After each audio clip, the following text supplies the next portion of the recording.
Devocional Uma Vida com Propósito, dia 24.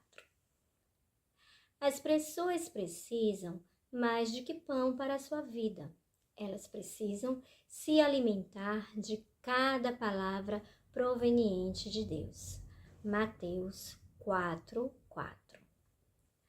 Agora me entrego a Deus, ao nosso Deus maravilhoso, cuja palavra poderá moldar vocês para que sejam o que Ele quer e conceder a vocês tudo de que precisam nesta comunidade de santos amigos. Atos 20:32. A verdade nos transforma. O crescimento espiritual é o processo pela qual substituímos as mentiras pela verdade. Jesus orou: santifica-os na verdade, a tua palavra é a verdade. João 17:17. Santificação exige revelação. O Espírito de Deus usa a palavra de Deus para nos tornar semelhante ao Filho de Deus. Para nos tornarmos semelhantes a Jesus, devemos preencher nossa vida com a palavra. A Bíblia diz: por meio da palavra, somos unidos e moldados para as tarefas que Deus deseja nos incumbir. 2 Timóteo 3:17. A palavra de Deus é diferente de qualquer outra. Ela é viva, Atos 7:38, Hebreus 4:12, 1 Pedro 1:23, e Jesus disse: as palavras que eu disse são espírito e vida. João 6:63b. Quando o Senhor fala, as coisas mudam. Tudo ao seu redor, toda a criação existe porque Deus disse. Foi pelas palavras dele que tudo veio a existir. Sem elas, você nem estaria vivo. Tiago observa: Deus decidiu nos dar vida pela palavra da verdade. Por isso, somos mais importantes de todas as coisas que ele criou. Tiago 1:18. A Bíblia é muito mais do que um manual de doutrinas.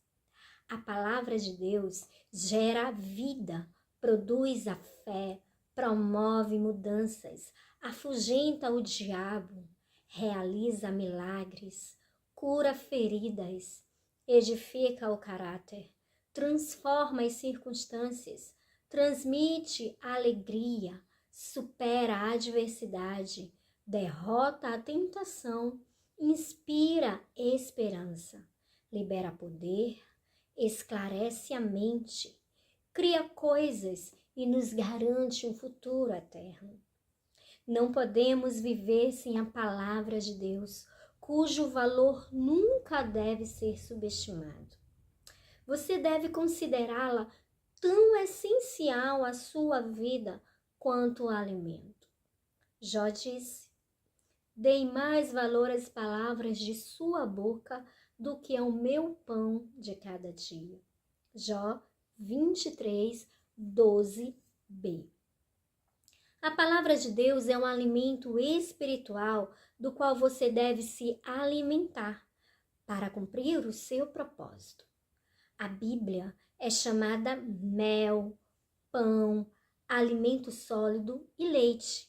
Salmos 119, versículo 103, Mateus 4:4, 1 Coríntios 3:2 e 1 Pedro 2:2.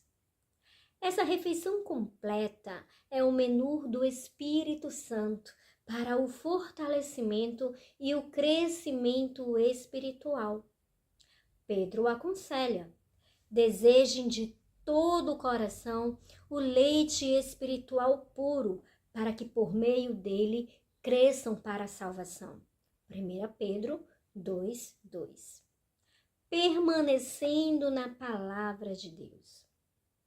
Existem mais Bíblias impressas hoje em dia do que jamais houve no passado. Mas de nada vale uma Bíblia na estante. Milhões de fiéis são assolados pela anorexia espiritual, morrendo de fome com a alma subnutrida. Para se tornar um saudável discípulo de Jesus, alimentar-se da palavra de Deus deve ser sua primeira prioridade. Jesus chama isso de permanecer. Ele disse: se vocês permanecem na minha palavra, então são verdadeiramente meus discípulos. João 8:31. Na vida cotidiana, permanecer na palavra de Deus inclui 3 atitudes. Devo aceitar sua autoridade. A Bíblia deve se tornar o critério definitivo para a minha vida, a bússola na qual eu confio para saber a direção, o conselho a que dou ouvidos para tomar decisões sábias e o parâmetro para que utilizo para avaliar todas as coisas. A Bíblia deve sempre ter a primeira e a última palavra em minha vida. O Espírito de Deus usa a palavra de Deus para nos tornar semelhantes ao Filho de Deus. Muitos dos nossos problemas ocorrem porque baseamos nossas escolhas em critérios duvidosos. Cultura, todos estão fazendo isso. Tradição, sempre fizemos isso. Razão, isso parece lógico. Emoção, pareceu-me a coisa certa. Todos esses critérios foram corrompidos pela entrada do pecado no mundo. O que precisamos é de um critério perfeito, que jamais nos aponte a direção errada. Somente a palavra de Deus é comprovadamente pura. Provérbios 5, parte A. E Paulo explica que tudo nas Escrituras é palavra de Deus. Tudo nela é útil para ensinar e ajudar as pessoas e para corrigi-las e mostrá-las como viver. 2 Timóteo 3,16. Nos primeiros anos de seu ministério, Billy Graham atravessou um período em que lutava com suas dúvidas sobre a veracidade e a autoridade da Bíblia. Numa noite enluarada, ele caiu de joelhos e disse a Deus que, apesar das passagens confusas que não compreendia, daquele momento em diante, depositaria confiança total na Bíblia, como a única autoridade para a sua vida e ministério. Daquele dia em diante, a vida de Billy Graham foi abençoada com extraordinário poder e eficácia. A decisão mais importante que você pode tomar hoje é estabelecer o que exercerá a autoridade máxima sobre a sua vida. Decida que, independente de cultura, tradição, razão ou emoção, você escolhe a Bíblia como a autoridade definitiva para a sua vida. Estabeleça que antes de tomar qualquer decisão, você perguntará: o que a Bíblia diz a respeito? Determine que, quando Deus lhe mandar fazer alguma coisa, você confiará em sua palavra e seguirá em frente, quer a ordem faça sentido para você, quer não. Independente de sua vontade. Adote a declaração de Paulo como sua afirmação pessoal de fé. Creio em tudo o que concorda com a lei e no que está escrito nos profetas. Atos 24, 14b. Devo assimilar sua verdade. Não basta acreditar na Bíblia. Devemos impregnar nossa mente de seus ensinamentos, de forma que o Espírito Santo possa nos transformar com a verdade. Existem 5 maneiras de fazer isso: receber, ler, pesquisar, memorizar e refletir sobre ela. Primeira, você recebe a palavra de Deus quando ouve e aceita sem reservas.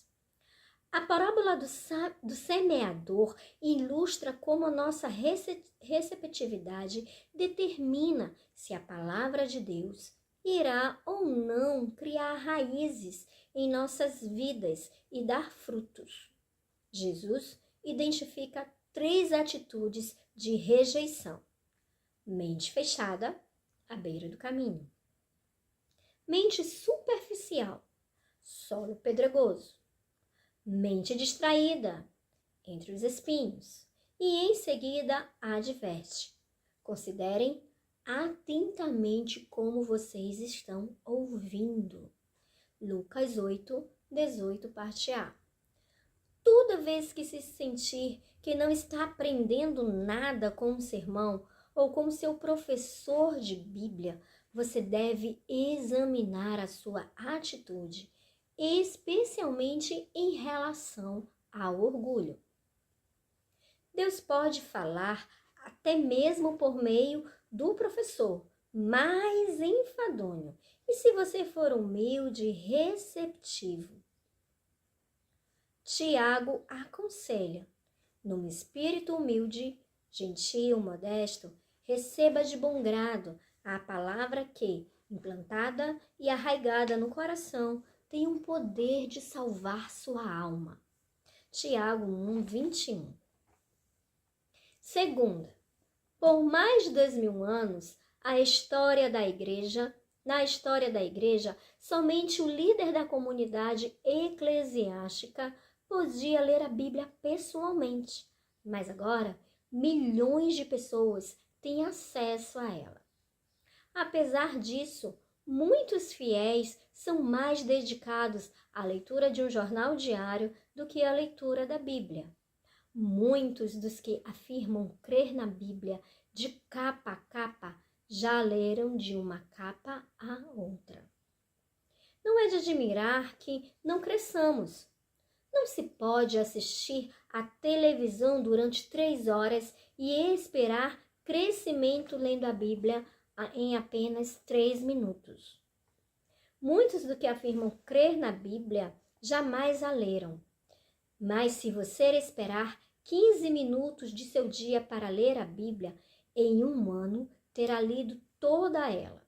Se você eliminar algum programa de televisão de 30 minutos todos os dias e substituí-lo pela leitura bíblica, completará 2 leituras das Escrituras no período de 1 ano. A leitura diária da Bíblia o manterá ao alcance da voz de Deus. Por isso Deus orientou os reis de Israel a sempre manter por perto uma cópia da lei. Ele deverá guardá-la consigo todo o tempo e lê-lo todos os dias de sua vida. Deuteronômio 17, 19. Mas não se limite a mantê-la perto de você. Leia regularmente. Uma ferramenta simples, mas de grande auxílio, é um plano de leitura diária da Bíblia. Evitará que você fique saltando de uma parte a outra, arbitrariamente, negligenciando outras. Terceira, pesquisar ou estudar a Bíblia é outra forma prática de permanecer na palavra. A diferença entre ler e estudar a Bíblia implica 2 atividades adicionais: fazer perguntas sobre o texto e anotar suas impressões. Você não terá estudado realmente a Bíblia se não anotar seus pensamentos no papel ou no computador. O espaço não me permite explicar os diferentes métodos de estudo bíblico, mas existem diversos livros que podem ser de grande utilidade nessa tarefa, incluindo um de minha autoria, publicado há algum tempo. O segredo de um bom estudo bíblico consiste simplesmente em aprender a fazer perguntas certas.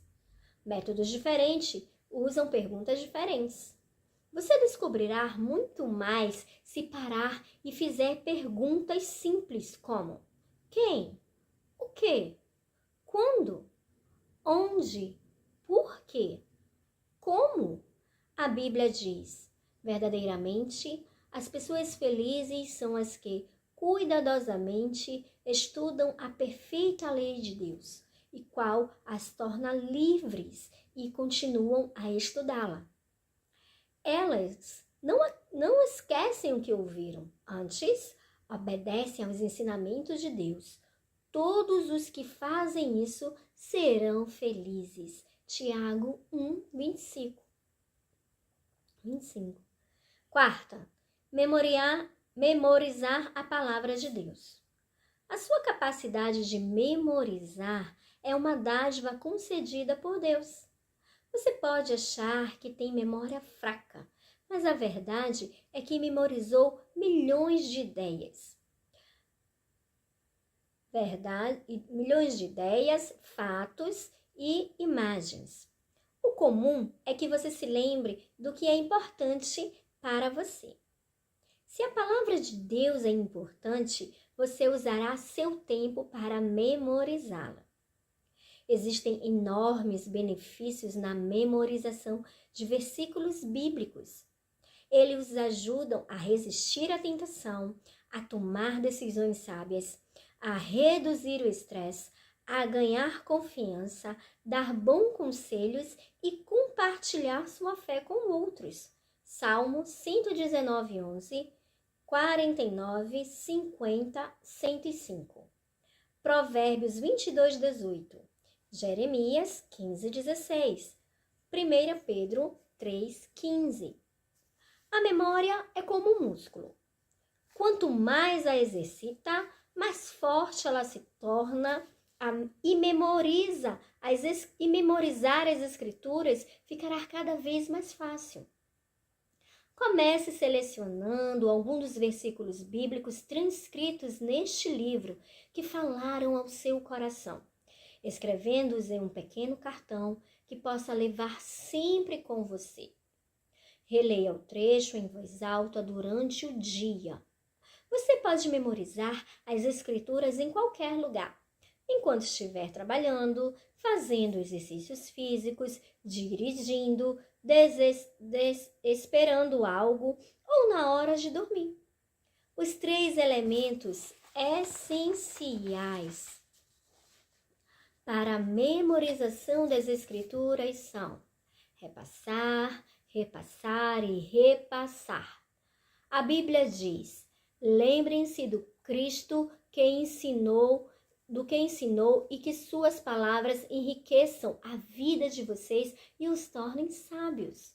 Colossenses 3:16a. Quinta, refletir sobre a palavra de Deus. O que a Bíblia chama de meditação?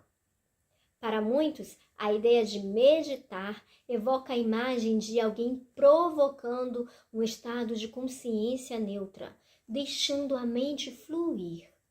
Isso é exatamente o oposto da meditação bíblica. Meditação é pensamento concentrado. É necessário esforço verdadeiro. Você escolhe um versículo e pondera longamente a respeito dele. Como dito no capítulo 11, se você sabe se preocupar, já sabe meditar. Preocupação é o pensamento concentrado em algo negativo. A meditação tem uma característica, mas está voltada para a palavra de Deus, não para algum problema. Não há outro hábito tão eficaz para a transformação de sua vida e para torná-lo mais semelhante a Jesus que a reflexão diária sobre as Escrituras. À medida que utilizamos nosso tempo para contemplar a verdade de Deus, espelhando-nos realmente no exemplo de Cristo. Segundo a sua imagem, estamos sendo transformados com glória cada vez maior. 2 Coríntios 3:18. Se você pesquisar todas as vezes que Deus fala em meditação na Bíblia, ficará maravilhado com os benefícios que ele prometeu aos que dedicam algum tempo para refletir na palavra durante o dia. Um dos motivos pelos quais Deus chamou Davi, homem segundo o meu coração, Atos 13:22, é que Davi tinha um prazer em meditar na palavra de Deus.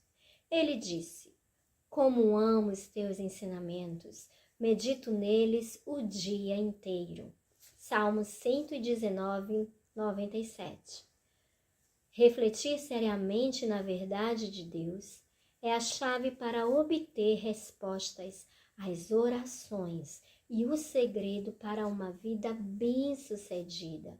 Josué 1:8, Salmo 1, 2 e 3 e João 15:7.